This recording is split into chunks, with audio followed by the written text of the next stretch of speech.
of that definition, foods like kiwis, avocados and kale might be superfoods in places where they are produced. They are not produced locally in India and hence they do not tick the box of being superfoods for us.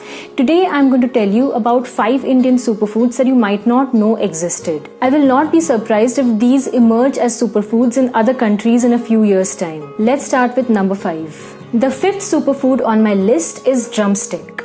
Drumstick tree is known to us Indians since a really long time. What we are most familiar with are the long pods of drumstick that are added to curries and sambar and cooked until soft. These drumstick pods and the seeds inside are rich sources of vitamin C and B vitamins. In fact, there is experimental evidence that the seeds retain their vitamins even after cooking. The leaves of drumstick tree, famously known as moringa leaves, are a powerhouse of nutrients. They are cooked like any other leafy vegetable in some parts of South India. Moringa leaves are used in several feeding programs across India to fight malnutrition in children and in adults. In Ayurveda, there is mention of use of moringa leaves, flowers and roots as therapeutics with amazing healing properties. The powder extracted from leaves of moringa are already becoming a rage in the West, and it is time that we Indians bring back home this amazing superfood that is so native to us. The 4th superfood is sabudana or sago pearls.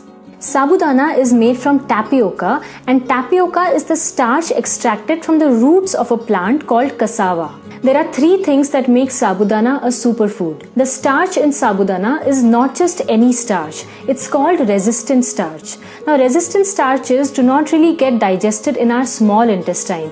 They reach the large intestine where they ferment and act as a food for the microbes in our gut. In other words, the starch in sabudana acts as a prebiotic for our body. Sabudana has zinc, which is an essential element for the good functioning of our immune system, and also it is required for good hair. Sabudana is a high energy food. So if you are someone who feels fatigued or lethargic during the day, you must make sabudana a part of your breakfast or your lunch. This is also probably the reason why sabudana is eaten during Indian fasts. Sabudana can be made into a savory breakfast item like khichdi or into a dessert item like sabudana kheer. The 3rd Indian superfood on my list is yam. Yam is basically a tuber that grows under the soil.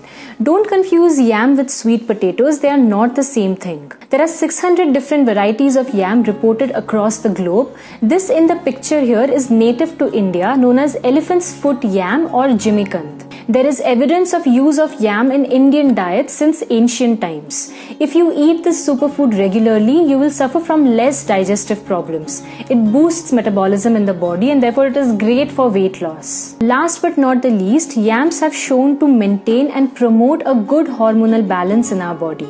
Yams are quite underrated at the moment, and it's only a matter of time before people wake up to the benefits of this amazing superfood. I would recommend you to include yams in your diet at least once a week. You can boil them, stir fry them, or even roast them. On number 2, we have sattu or roasted gram flour. Sattu has stood the test of time from being called the poor man's protein to now gaining popularity among masses. Sattu has about 20% of protein and it is also a good source of iron and calcium. Sattu has a good amount of fiber and it is recommended for people with digestive problems. It is also a high energy food. There are 2 popular ways of making sattu a part of your diet. Sattu, when mixed with water, becomes an excellent cooling drink which prevents people from summer strokes. The famous Bihari littis made out of sattu or sattu parathas are an excellent winter food that keep the body warm. The number 1 superfood on my list today is the mighty yet humble jackfruit. Jackfruit originated in India and it is as indigenous as it gets. There is a long history of usage of jackfruits in our country, just like yams. I'll probably have to make another video to list all the benefits and uses of jackfruit, but I'll mention the key ones here. The flesh of jackfruit has almost every vitamin and mineral that is essential for our body, the most noteworthy being vitamin C and vitamin A. It is great for people with blood pressure.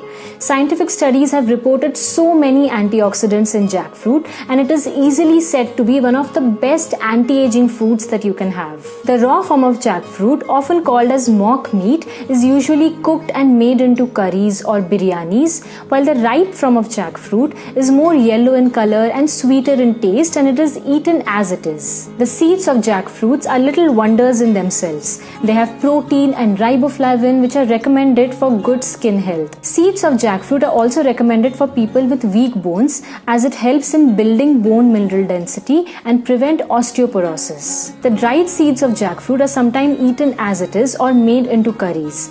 All I can say is definitely make jackfruit a more integral part of your diet. These 5 superfoods are sure to bring you good health, and you should definitely make them a part of your diet more often. I